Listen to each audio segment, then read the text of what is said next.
खुदावंद यीशु मसीह के ज़िंदा जलाली व बरकत नाम में तमाम देखने वाले नाजरीन की खिदमत में सलाम पेश करता हूँ। मैं खुदावंद का नहायत शुक्रगुजार हूँ जिसने एक दफ़ा फिर मुमकिन किया कि मैं खुदा के कलाम को आप तक पहुँचा सकूँ। और जैसा कि आप जानते हैं कि इन दिनों में क्रिसमस सीज़न जो है वो चल रहा है और लोग बड़ी खुशियाँ मना रहे हैं, बड़ी सेलिब्रेशन कर रहे हैं और लोगों के मुंह पर क्रिसमस की बातें हैं। आज हम उस खातून, उस औरत के बारे में देखेंगे जिसके बारे में अध्ययन के अंदर लिखा हुआ है, जिसके बारे में मज़ाहिब के अंदर तज़किरा पाया जाता है और बाइबल मुक़द्दस के अंदर जिसकी फरमाबरदारी, जिसकी ताबेदारी की मिसालें दी जाती हैं। जी हाँ जनाब, मैं बात कर रहा हूँ मरियम मुक़द्दसा की। ये एक ऐसी शख्सियत है जिसने खुदा की ताबेदारी की, खुदा की मर्ज़ी को पूरा किया और अपनी ज़िंदगी से खुदा के मकासद को पूरा किया।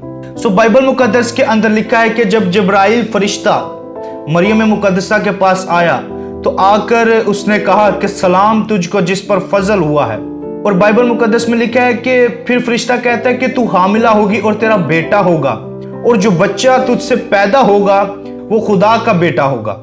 किताब मुक़द्दस के अंदर लिखा है कि मरियम जो है वो डर गई, मरियम घबरा गई। और डरे भी क्यों ना, बाइबल मुक़द्दस के अंदर बहुत सी मिसालें पाई जाती हैं कि लोगों ने जब जब फरिश्तों को देखा लोगों के ऊपर खौफ तारी हो गया, लोग जो हैं वो डर गए, लोग जो हैं वो घबरा गए। और मरियम मुक़द्दसा के साथ भी तो यही हुआ। जब उसने फरिश्ते को देखा तो मुमकिन है वो डर गई हो और एक उसके जहन में यह भी ख्याल आया होगा कि मैं किस तरह हामिला हो सकती हूँ, मेरी तो अभी सिर्फ मंगनी ही हुई है। और माहरीन का कहना है कि मरियम मुक़द्दसा की उम्र जो थी वो तकरीबन 15 या 16 साल थी।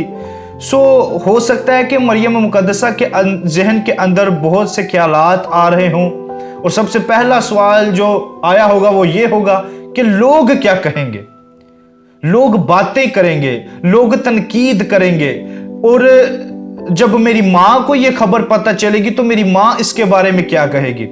या हो सकता है कि मुक़द्दसा मरियम के जहन के अंदर यह ख्याल भी आया हो कि जब यूसुफ को यह बात पता चलेगी तो यूसुफ क्या मुझे कबूल करेगा, या ये माशरा जो है जिसके अंदर मैं रह रही हूं क्या ये माशरा मुझे कबूल करेगा। बाइबल मुक़द्दस बयान करती है कि मुक़द्दसा मरियम जो है वो घबरा गई क्योंकि अभी तो उनकी सिर्फ मंगनी हुई थी।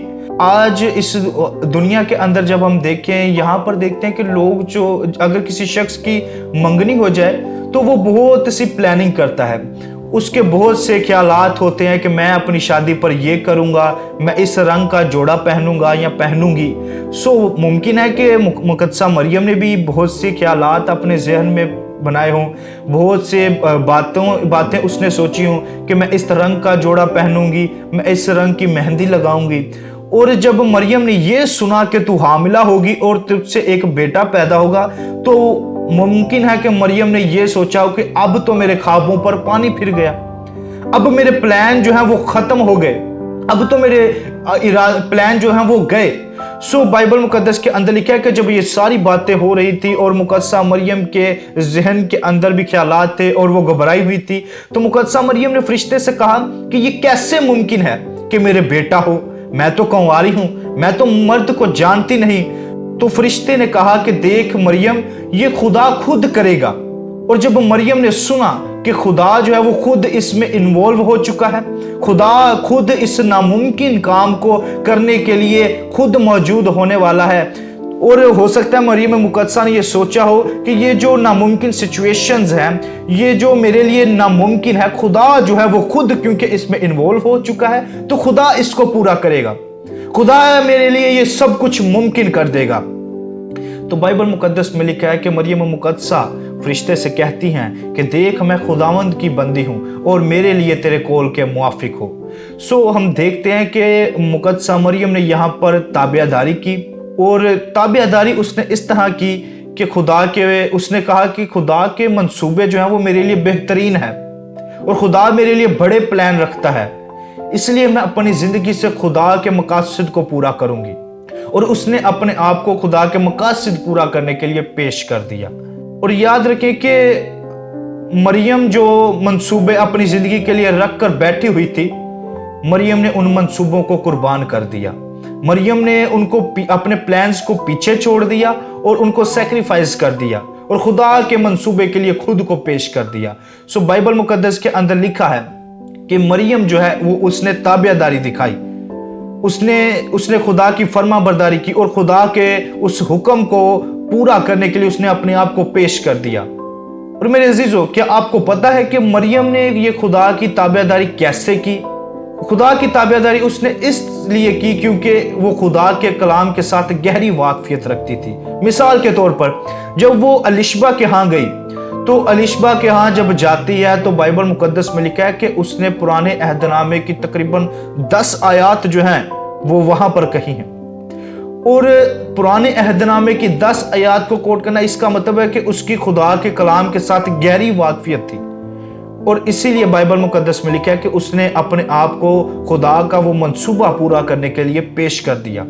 تو میرے عزیزو، میں آپ سے یہ کہنا چاہتا ہوں کہ کیا آپ اپنے آپ کو خدا کا منصوبہ پورا کرنے کے لیے پیش کرتے ہیں، یا کیا آپ نے اپنے آپ کو خدا کے تابع کر دیا ہے؟ کیا آپ نے اپنے آپ کو خدا کے مقاصد پورے کرنے کے لیے پیش کر دیا ہے؟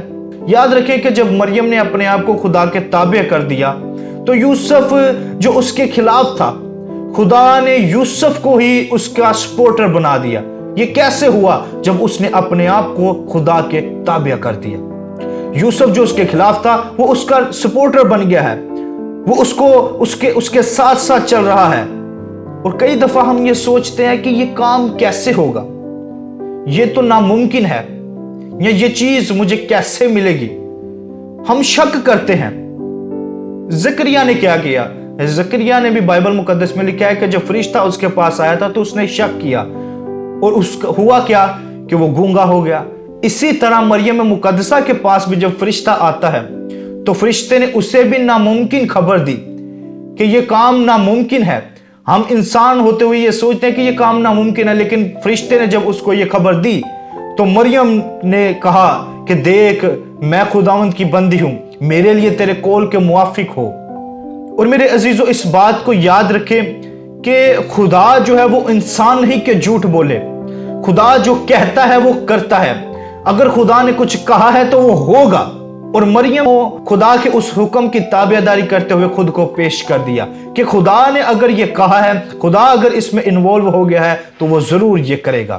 آج بہت سے لوگ فائنینشیل سٹرونگ نہیں ہیں، بیماریوں کے اندر مبتلا ہیں، اور ڈاکٹرز کہتے ہیں کہ یہ ناممکن ہے، آپ نہیں بچ سکتے۔ لیکن یاد رکھیں کہ اگر تو آپ چاہتے ہیں کہ آپ کے حالات تبدیل ہو جائیں، اگر تو آپ یہ چاہتے ہیں کہ آپ خدا کی برکات کی بھرمار کو اپنی زندگی میں دیکھیں، اگر تو آپ خدا کی برکات کو انجوائے کرنا چاہتے ہیں، تو میرے عزیزو، آپ کو سب سے پہلے خدا کے وعدوں پر یقین کرنا ہوگا اور اپنے آپ کو خدا کے تابع کرنا ہوگا، اپنے پلانز کو خدا کے تابع کرنا ہوگا، اور اپنے پلان کو قربان بھی کرنا ہوگا، اور خداوند کے پلان کو ترجیح دینی ہوگی۔ سو خداوند آپ سب کو اس کلام کے وسیلہ سے برکت دے۔ سو خداوند آج کے اس کلام کے وسیلہ سے آپ سب کو برکت دے۔ آمین۔ God bless you.